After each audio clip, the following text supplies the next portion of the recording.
drug gangs, to blame it on the Second Amendment. With more on that, I heard local talk radio and saw national TV this morning criticizing a woman in Redding, California, as a guy busts in her house. She calls 911. She warns him. She shoots him once, twice, 3 times. He keeps trying to come in and finally dies. And the media is like, should this woman have bought a gun? And should she have shot the guy? And you look at a photo of him. He had a bunch of prior arrests. He looks like he's on PCP and you know, half the other drugs that are out there. I mean, there he is, totally crazed. Police try to dissuade elderly woman from defending herself against home invasion. And the 911 operator is like, well, police are coming, you know, be careful, you know, don't shoot. You might shoot them. You know, they're on their way. Whatever. The point is 911 can't protect you, won't protect you, and there's no duty for police to protect you. Do they do a great job sometimes? Certainly. But the average 911 time is about 12 minutes, okay? We have guns here. My house has guns. We're going to protect ourselves, period. End of story. Let's go ahead and go to this chilling 911 tape. It's an example to all men and women. It's time to arm yourselves in this depression and exploding crime wave, and it's time to kill people that try to come into your house and do you harm. You have a right and a duty to defend yourself. Here it is. A Northern California woman discovers a man breaking into her home. She grabs her gun and her phone and confronts him. He's banging on the window? Yes. Okay. I got a gun. I'm going to get my gun out.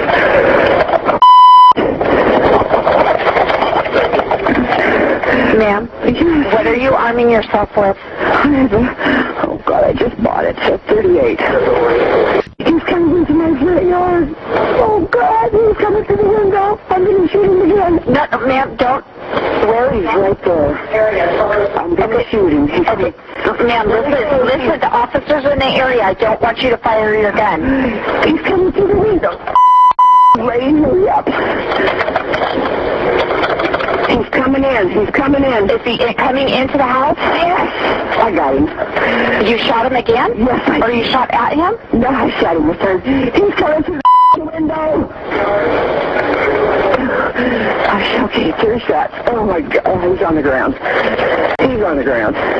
The suspect, 37-year-old Jesse Theus, is shot dead. And I see lights coming. Oh. Can you walk to the front door? Yes. Oh, God. I hope it's somebody I know. So there you have it, and now the media is demonizing the woman for defending herself. She was just supposed to sit there. I mean, he's busting in. She says, don't do it. She calls 911. He gets in. She shoots him once. He keeps coming, twice, and then 3 times.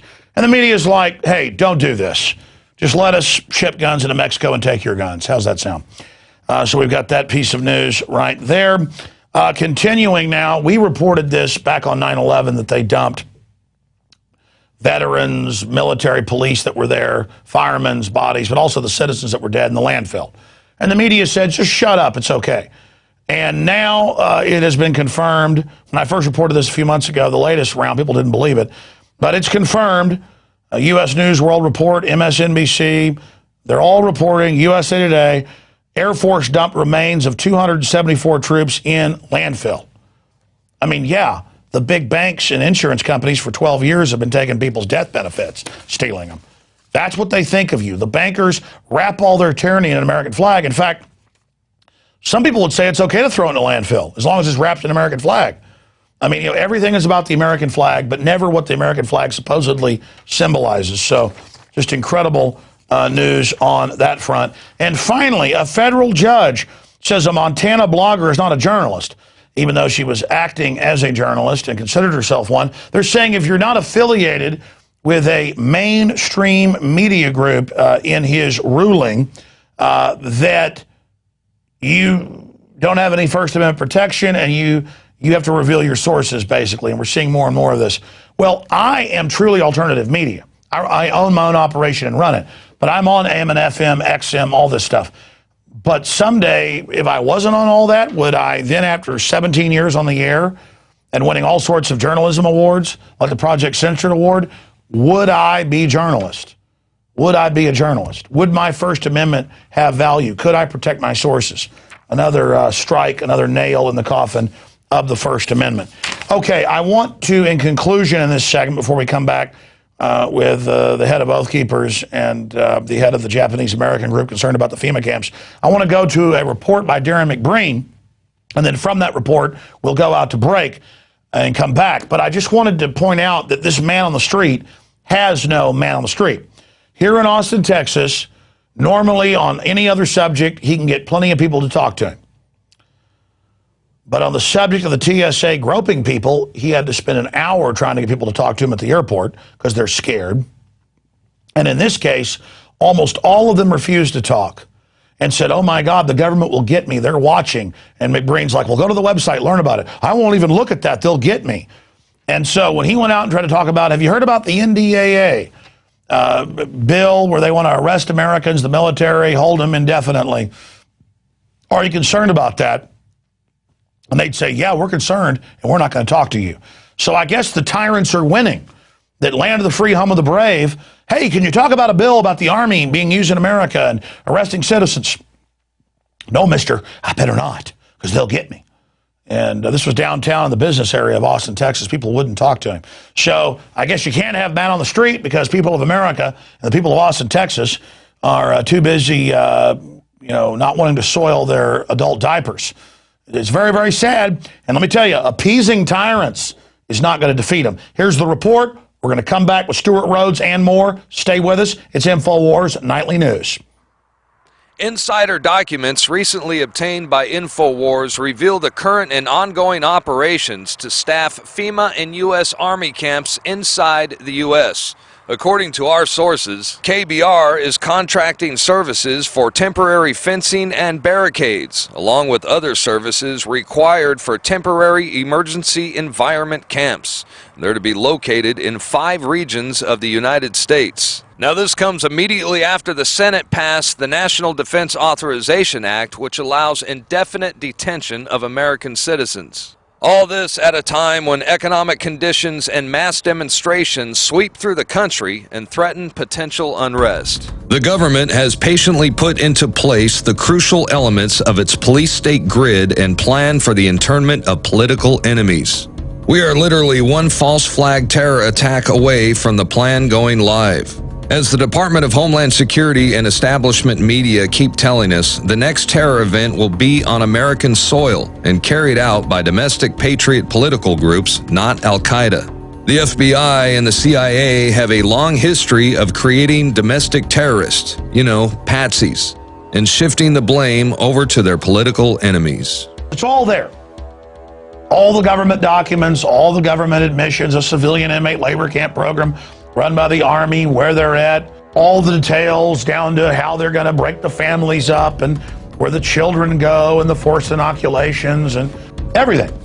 I mean, it just boggles the mind that all of this is happening. The fact that detention camps are being constructed inside our country and are now being staffed and readied for emergency situations, what can no longer be ignored or ridiculed as a conspiracy theory. Senate committee hearings and official Homeland Security documents further illustrate the mindset of our federal government as they classify homeschoolers, gun rights activists, constitutionalists, and returning veterans as potential terrorists. By default, creating an entire nation of radicals and revolutionaries, where everyone is a suspect, equally guilty until proven otherwise. I'm Darren McBreen for INFOWARS Nightly News. Well, great job, Darren. Well said. It's happened everywhere else. It's happening here. Criminals have taken over, and they've got to bring in a police state or they're all going to go to prison. Now, we can stand up to these people, or we can let them take us into a new dark age. We'll be right back.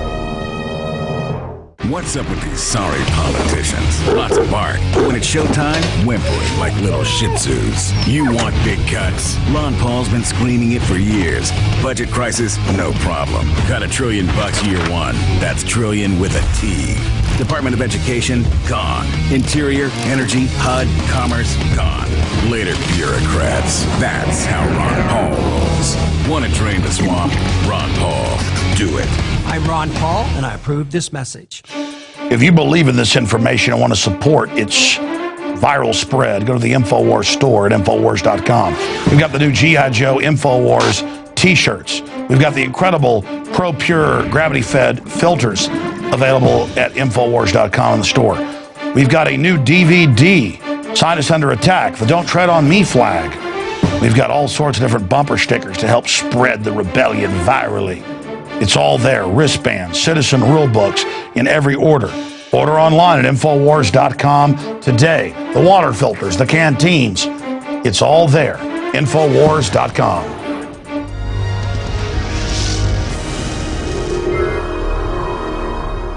And we are back. It's INFOWARS Nightly News. We're about to talk to Stewart Rhodes.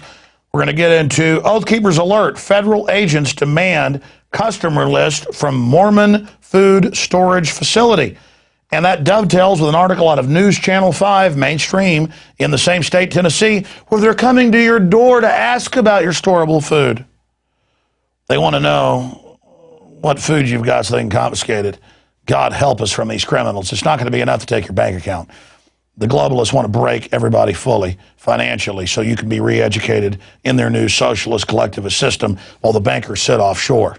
And with more on the unfolding police state, the National Defense Authorization Act, the incredible FEMA documents that we've gotten where Kellogg, Brown, and Root is moving to actually staff the FEMA camps, the ones they built in 2006 with that $380+ million contract, is Stewart Rhodes.